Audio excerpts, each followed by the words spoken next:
খিদিটা গিলে গেছে। আলামিন আরো লোকজন ছিল।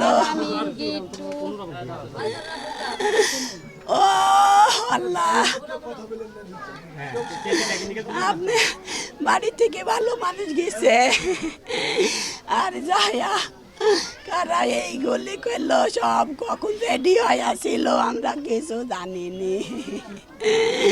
এমন গুলি করেছে 5টা 6টা গুলি করেছে। আমি শুধু চাই আমার বাবার হত্যার বিচার।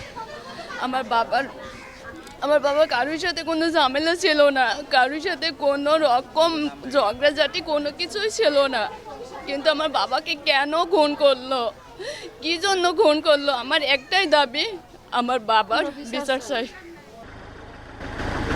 আমি কি জানি যে এতে আমার বাবার সাথে আমার শেষ দেখা হবে? বাবা শুধু ঘুরে ঘুরে আমার দিকে চারটা দেখছে। আমার বাবা আমার সাথে একটি কথা বললো না। ঠিক বেলা 11:30 সময় সন্ত্রাসীদের গুলিতে আমার বাবা তলিয়া ত্যাগ করলেন। আমি জানি না আমার বাবা তাদের কাছে কি অন্যায় করেছিল। তাদের সাথে তো আমার কোনো শত্রুতা ছিল না, কেন তারা আমার বাবাকে মেরে ফেললেন আমি জানি না।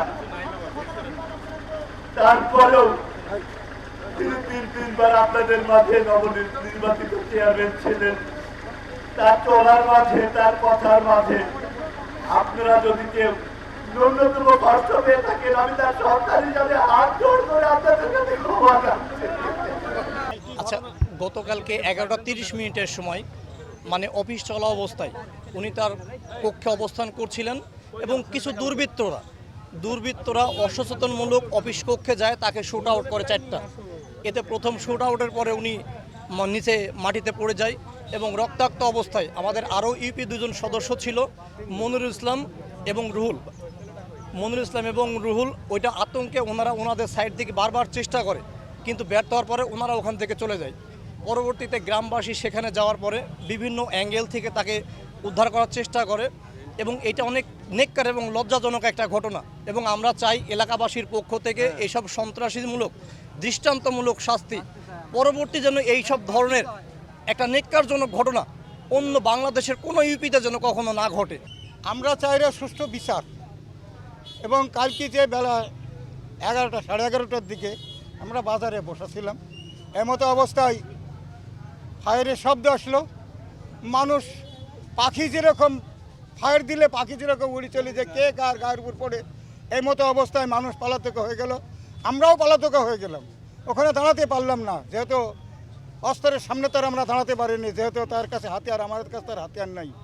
এমতো অবস্থা আমরা দৌড়ায় চলে গেলাম। পরে আবার ফিরে আসলাম, আসি দেখছি যে নইমুদ্দিন সেন্টু ওখানে খুন হয়ে পড়ে গেছে।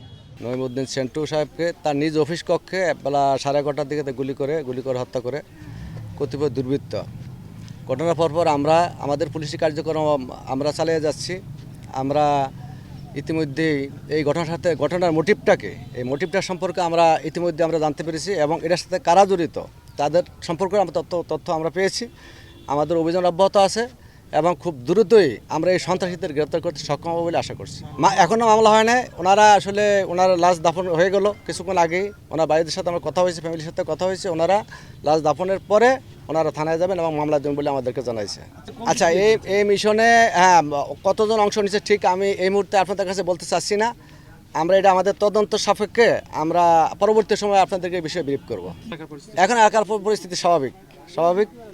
এখন আমরা সবাইকে অনুরোধ করছি যে একটা ঘটনা ঘটছে, যারা এই দুর্বৃত্ত যে সন্ত্রাসী, যারা এই হত্যাযজ্ঞ ঘটাইছে তাদের ব্যাপারে আমরা আমাদের পুলিশের পক্ষ থেকে আমাদের সর্বোচ্চ পুলিশ যে আমাদের আইজিপি স্যার, সেও আমাদের বিভিন্ন নির্দেশনা দিচ্ছেন এবং আমরা কাউকে ছাড় দেব না।